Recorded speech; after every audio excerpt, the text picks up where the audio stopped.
Hello friends, स्वागत है आपका आपके अपने चैनल HSC स्टडी गाइड में। आज इस वीडियो में हम बात करने वाले हैं कि निबोश का जो क्लोजिंग इंटरव्यू होता है उसको आप कैसे पास कर सकते हो उसके बारे में। तो चलिए फिर वीडियो को स्टार्ट करते हैं। तो दोस्तों, निबोश का जो क्लोजिंग इंटरव्यू है उसको पास करने के जो है कुछ सीक्रेट्स मैं आपको यहाँ पर बताने वाला हूँ। लेकिन उसके पहले जो है ये क्लोजिंग इंटरव्यू क्या होता है उसके बारे में जो है आपको पता होना चाहिए। मतलब निबोश का जो क्लोजिंग इंटरव्यू है उसका मेन पर्पज क्या होता है, किस लिए जो है वो लिया जाता है उसके बारे में आपको पता होना चाहिए।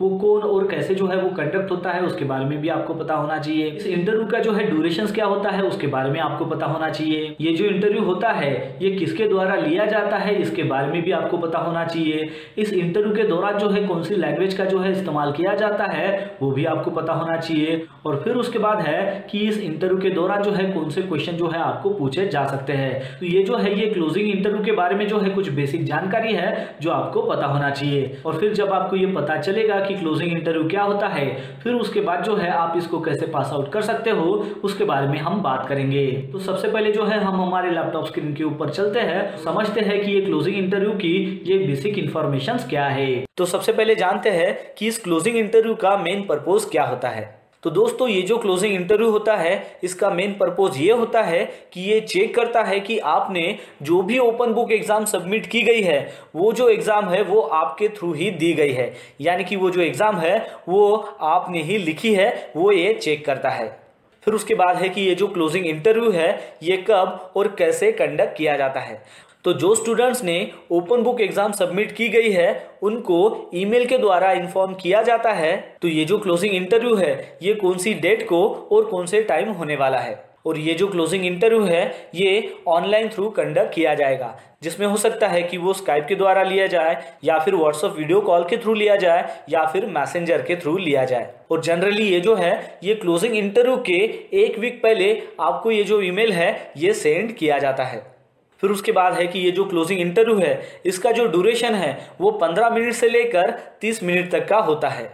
फिर उसके बाद है कि ये जो इंटरव्यू है ये कौन लेता है। तो ये जो इंटरव्यू है ये कोई भी पर्सन हो सकता है जो आपके इंस्टीट्यूट के द्वारा नॉमिनेट किया जा चुका हो। मतलब वो आपके इंस्टीट्यूट के कोई भी ट्रेनर हो सकते हैं या फिर इंस्टीट्यूट का कोई भी स्टाफ मेंबर हो सकता है जो निबोश IGC क्वालिफाइड हो चुका हो, या फिर उसके पास हेल्थ एंड सेफ्टी इंडस्ट्री में काम करने का 3 साल का एक्सपीरियंस हो। फिर उसके बाद है कि इस क्लोजिंग इंटरव्यू के दौरान कौन सी लैंग्वेज का इस्तेमाल किया जा सकता है। तो as per NEBOSH guidelines English जो है वो इंटरनेशनल लैंग्वेज होती है, तो उसी लैंग्वेज में जो है वो आपका क्लोजिंग इंटरव्यू हो सकता है। चलिए अब जानते हैं कि ये क्लोजिंग इंटरव्यू जो है ये किस प्रकार इंटरव्यूअर के द्वारा लिया जा सकता है। तो सबसे मेन बात यह है कि निबोश की तरफ से जो भी इंटरव्यूअर है उनको बताया गया है कि जब भी आप क्लोजिंग इंटरव्यू लेते हो तो आपके चेहरे पर स्माइल होनी चाहिए। और साथ ही में आपको जो भी स्टूडेंट का आप इंटरव्यू ले रहे हो उनको आपको घबराना नहीं है या फिर उनको नर्वस नहीं करना है। फिर उसके बाद जो भी इंटरव्यूअर है वो खुद को इंट्रोड्यूस करेगा कि वो कौन है, उसका नाम क्या है, वो कौन से इंस्टीट्यूट से बिलोंग करता है, एक्सेट्रा। फिर उसके बाद वो आपको क्वेश्चंस करेगा कि आपका नाम क्या है। तो आपको जो है वो आपका नाम उनको बताना है। नाम बताने के बाद इंटरव्यूअर आपको पूछेगा कि आपकी जो आइडेंटिटी है वो शो करने को। उसमें आपको आपकी जो फोटोग्राफिक आइडेंटिफिकेशन है जैसे कि पासपोर्ट हो गया, नेशनल आइडेंटिटी कार्ड हो गया या फिर ड्राइविंग लाइसेंस हो गया जिसके ऊपर आपकी फोटो हो, साथ ही में उसके ऊपर वही नाम हो जो आपने इंटरव्यूअर को बताया है। फिर आइडेंटिटी कंफर्म होने के बाद वो आपको पूछेगा कि आप जिस रूम में हो उस रूम को शो करो। तो उस रूम को आपको शो करना है और दिखाना है कि आप उस रूम में अकेले हो। और साथ ही में इंटरव्यूअर वहां पर चेक करेगा कि वहां पर कोई भी बुक्स हो या फिर नोट्स हो या फिर कोई भी वेबसाइट्स हो या फिर लैपटॉप्स हो या फिर कोई भी इलेक्ट्रॉनिक डिवाइसेस हो वो वहां पर नहीं है या फिर उसका इस्तेमाल नहीं किया जा रहा है। फिर उसके बाद है कि जो इंटरव्यूअर है वो स्टूडेंट को क्वेश्चंस करेगा रिगार्डिंग ओपन बुक एग्जाम के बारे में जो उसने सबमिट की थी। तो उसमें वो क्वेश्चंस कर सकता है कि आपने पर्टिकुलर क्वेश्चंस का क्या आंसर लिखा था, कैसे लिखा था और उसका आपने रेफरेंस क्या दिया था। मतलब वो यहाँ पर ये चेक करता है कि वो जो आंसर लिखा गया है वो आपके ही द्वारा लिखा गया है या नहीं। तो ये जो सारी बातें हैं जो इंटरव्यूअर आपसे पूछता है, तो ये जो सारी बातें हैं वो एक फॉर्म के जरिए वहां पर फिलअप करता है जो इंटरव्यूअर के पास होता है। तो उसमें जैसे कि आपने बताया कि आपका नाम क्या है, तो उस फॉर्म में वो आपका नाम लिखेगा, फिर आपने जो आइडेंटिटी कार्ड शो किया है वो आइडेंटिटी कार्ड के ऊपर वो टिक करेगा। फिर वो देखेगा कि आपके रूम में कोई भी इलेक्ट्रॉनिक डिवाइसेस अवेलेबल नहीं है, वहाँ पर कोई भी बुक्स ओपन नहीं है, तो वो उसके ऊपर टिक करेगा। फिर वो टिक करेगा कि आप जो है वो रूम में अकेले हो, तो उसके ऊपर भी वो टिक करेगा। फिर उसके बाद ओपन बुक एग्जाम में जो भी आंसर आपने लिखे थे तो उसके बारे में जो भी वो क्वेश्चंस पूछ रहा है तो उसका आपने जो आंसर दिया हुआ है उसके ऊपर भी वो टिक करेगा। यानी कि ये कंफर्म करेगा कि जो ओपन बुक एग्जाम आपने सबमिट की थी उसके जो आंसर लिखे गए थे वो आपके द्वारा ही लिखे गए थे। तो इस प्रकार जो है वो आपका क्लोजिंग इंटरव्यू के द्वारा लिया जाता है। तो दोस्तों यहाँ तक जो है अभी आपको क्लोजिंग इंटरव्यू के बारे में कुछ बेसिक इन्फॉर्मेशन जो है वो मिल गई है। चलिए बात करते हैं कि इसको जो है आप कैसे पास आउट कर सकते हो उसके बारे में। तो दोस्तों निबोश आईजीसी का जो क्लोजिंग इंटरव्यू होता है तो क्लोजिंग इंटरव्यू के पहले जो है आपको इन्फॉर्म कर दिया जाता है मेल के द्वारा कि इस हफ्ते में जो है आपका जो है ये क्लोजिंग इंटरव्यू होने वाला है। तो उसके पहले जो है आपको क्लोजिंग इंटरव्यू की जो है प्रिपरेशंस करना काफ़ी ज़रूरी है। तो उस प्रिपरेशंस में जो है आप क्या कर सकते हो, तो सबसे पहले जो है आपके पास जो भी कोर्स मटेरियल है उसको जो है पूरी तरीके से जो है आपको रिव्यू करना है। फिर उसके बाद है कि आपको मॉक इंटरव्यू का जो है यहाँ पर प्रैक्टिस करना है। यानी कि सवाल जैसे कि मैंने आपको यहाँ पर बताया है कि ये सवाल पूछे जा सकते हैं, तो उसका जो है आपको यहाँ पर मॉक इंटरव्यू की तरह जो है यहाँ पर जो है प्रैक्टिस करनी होगी। तो ये जो दो चीज़ें हैं ये आपको इंटरव्यू के पहले जो है वो करनी है।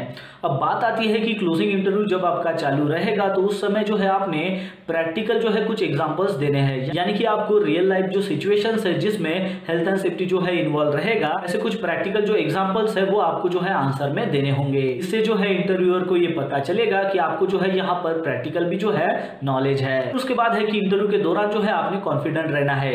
यानी कि आपको जो है यहाँ पर घबराना नहीं है और आपको जो है क्लियरली यहाँ पर बोलना है। फिर उसके बाद है कि जो भी इंटरव्यू होता है उसमें जो है कम्युनिकेशन जो स्किल है वो काफी इंपॉर्टेंट जो है रोल प्ले करती है। तो इसलिए जो है आपकी अच्छी खासी कम्युनिकेशन अगर रहेगी तो ये जो है आपके लिए बेनिफिट हो सकता है। अब बात करते हैं कि इंटरव्यू के दौरान जो है कुछ कॉमन मिस्टेक जो है वो लोग करते हैं उसके बारे में। जैसे कि आपको पता ही होगा कि रिस्क असेसमेंट जो है ये काफी इंपॉर्टेंट जो है रोल प्ले करता है। मतलब जैसे कि आपको पता है कि रिस्क असेसमेंट यानी कि क्या, तो जैसे कि साइड पर कोई भी अगर हजार्ड को अगर हमें आइडेंटिफाई करना है और उसके रिस्क को अगर हमें मिनिमाइज करना है या फिर मैनेज करना है तो उसके लिए जो है हम रिस्क असेसमेंट करते हैं। तो जब भी आप कोई आंसर देते हो जिसमें जो है हजार्ड या फिर रिस्क इन्वॉल्व होता है तो आपको जो है रिस्क असेसमेंट ये जो वर्ड है वो ज्यादातर जो है वो इस्तेमाल करना होगा। मतलब इसको जो है आपको यहाँ पर निग्लेक्ट नहीं करना है। चलिए बात करते हैं कुछ कॉमन क्वेश्चंस के बारे में। तो सबसे पहला क्वेश्चन है कि जो कैंडिडेट्स पूछते हैं कि जितने भी क्लोजिंग इंटरव्यू होते हैं वो सभी कैंडिडेट्स के लिए सेम होते हैं क्या, तो इसका आंसर है नहीं, क्योंकि ये जो इंटरव्यू है ये आपका इंडिविजुअल परफॉर्मेंस कैसा है उसके ऊपर जो है वो डिपेंड होता है। इसलिए जो है आपको अलग क्वेश्चन भी जो है वो पूछे जा सकते हैं। फिर उसके बाद का क्वेश्चन है कि क्लोजिंग इंटरव्यू के दौरान कोई भी स्टडी मटेरियल हो या फिर जो नोट्स है वो आप आपके पास रख सकते हो क्या, तो इसका आंसर है नहीं। यानी कि कोई भी स्टडी मटेरियल या फिर कोई भी नोट्स जो है वो आप आपके पास जो है वो नहीं रख सकते हो। फिर उसके बाद का क्वेश्चन है कि क्लोजिंग इंटरव्यू होने के बाद इसका जो रिजल्ट है वो आपको कब पता चलेगा। इसका जो रिजल्ट है ये आपको कुछ हफ्ते में ही जो है पता चल जाता है।